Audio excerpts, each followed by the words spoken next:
Hey guys, I'm going to show you a great method for farming Eridium, and this method you can do at the beginning of the game, and since the game just released, I figured that would be helpful for people. I played the entire game and done all the side missions and all the boss fights, and I've been able to determine what's the best areas and locations for Eridium farming. Just like in Borderlands 2, Eridium is valuable in Borderlands 3, and there's a couple of different things you can do with it. One is you can buy some pretty cool stuff from Earl's Eridium Shop on Sanctuary 3. There's one other thing you can spend Eridium on, and I'll show you guys that in a moment, and that saved me in this game. I wouldn't have gotten through some of the boss fights if I hadn't had a bunch of Eridium on me. So if you head down to Ellie's garage on the very lowest level of Sanctuary 3, you're going to find Earl's Eridium Shop. He's going to have a vending machine next to his door that you can access. This will give you weapons at your level and have the anointed ability, which will enhance your action skill based on the character that you have. This vending machine will sell guns and shields, and all of it costs Eridium, and most of it costs anywhere between like 100 and 300 Eridium. A lot of it is blue and purple rarity, and there's some green in here, but I have not seen any legendary or effervescent or anything. Other things you can buy from Earl are head skins, emotes, echo themes, room decorations, weapon trinkets, and my favorite are the weapon skins, and there's one in here I really like. I put it on all my guns. It's the pain bow. It just puts a rainbow camo on all your weapons. Some of these camos look really good in the shop, but when you put them on your gun and you're actually playing with them, they don't look as good, but that painbow rainbow camo looks really nice when you're playing the game. Another thing you can spend Eridium on now are the slot machines, and in Moxie's bar, she has a machine that takes Eridium. This machine costs 10 Eridium, and the other machines, there's 4 total. The other 3 cost money, and every machine gives you something a little bit different. This machine here will give you blue, magenta, and legendary weapons, shields, and grenades. It can return Eridium to you, and then it also will give you artifacts, and those are the Eridium artifacts that you can put on. It will give you things like super speed or super slide or enhance your action skills. But this machine was my go-to during my playthrough because I had gotten to a very tough boss fight, and I was about the same level as him, but I didn't have weapons that were my level, and I was getting my butt kicked really bad.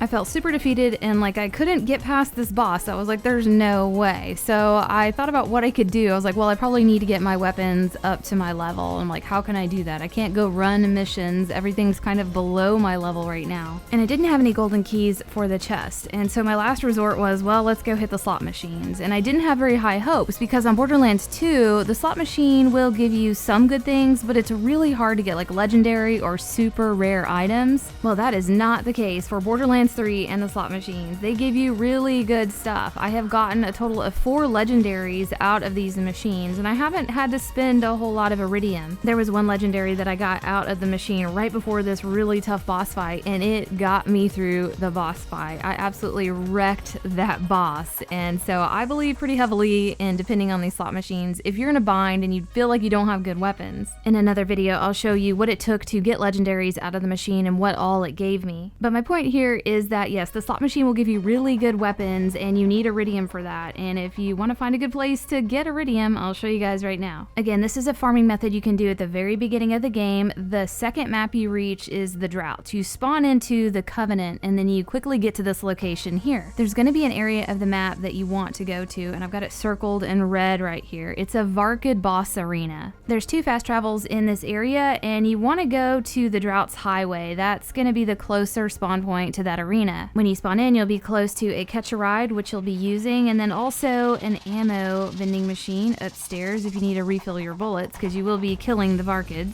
You'll have to do a quick mission to access the catch-a-rides, but that's like one of the first missions and easy to do. So just get into a vehicle and then take off. You want to go to the left because we're going to be going to that arena. It's just right around the corner. You can access this arena and this boss as soon as you access this map. It's not a part of a mission, it's actually a part of a side challenge. You'll have to get out of the vehicle and be on foot at this point. You'll have to cross one pond, and then there's going to be another pond, and that's where you can get the boss to spawn in. The This is called Varkid Valley. There will be some Varkids and then also the boss. And on playthrough 1, all of these are like level 6, 7, and 8. You need to go to the back pond and then look to the left. You're gonna see a big Varkid spawn out of there. This is called Lavender Crowley, and this is actually a part again of a side challenge. If you open up your menus and go to the tab to the right under challenges, you can look and there's gonna be one called Legendary Hunt. It wants you to defeat the legendary Lavender Crowley, and you can do this the first time. It's gonna give you some rewards like Eridium, money, and XP, but then you can come back and keep farming them. And the way you deal with this Lavender Crowley is that you get the health down to almost nothing. You can't completely kill it, and it will pod up and then turn into 2 more Varkids. It'll produce Cairo and Bobby Crowley, and they'll be wearing hats, so you'll be able to tell those from the regular Varkids. And you want to get their health all the way down. Again, you can't kill them off totally. They'll both pod up also. Then those 2 pods will each produce 2 more Varkids, and it's going to be Edie, Martha, Maddie, and Sybil Crowley. And at this point, these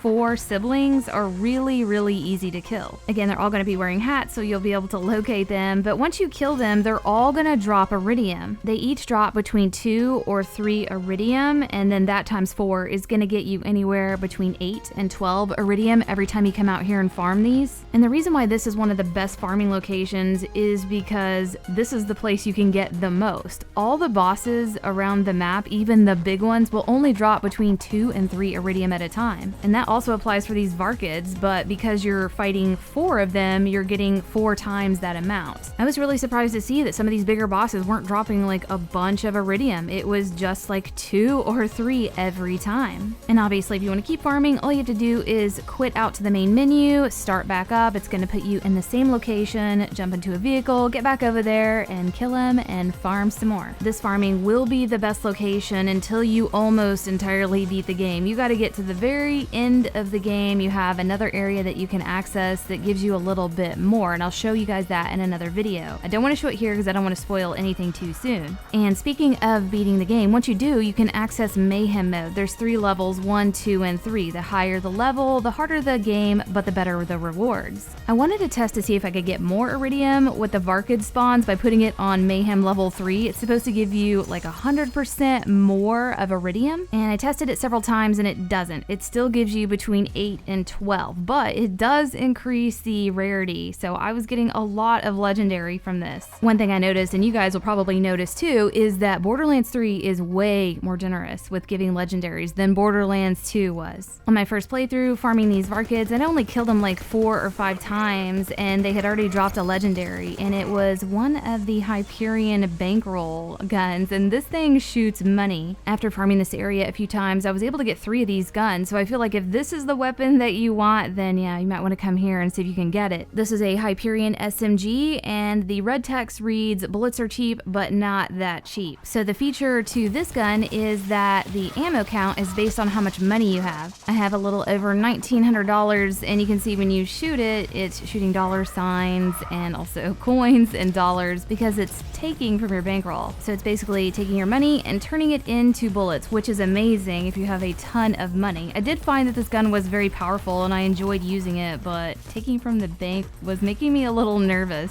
Also, when I had Mayhem mode on and I was in this area with the Varkids, I got a Hoarder Tink to spawn in. This is one of the new enemies. It's this little tiny thing and it's really hard to kill, but once you kill it, it will drop a backpack. I opened it up and got a lot of money, and I also got 2 legendaries out of it. It dropped the Champion, which is a Jacob's pistol, which is amazing. Loved that one. And then the returning Luda, the red text reads Man Killer. That sniper is also amazing. I've also got a money farming video that I'm going to post next, and it's good for really early on in the game when you just need some extra cash fast to buy ammo or start increasing the size of your ammo and backpack slots. But I hope this helped you guys out, and we'll see you next video. Finally! Freaking action around here!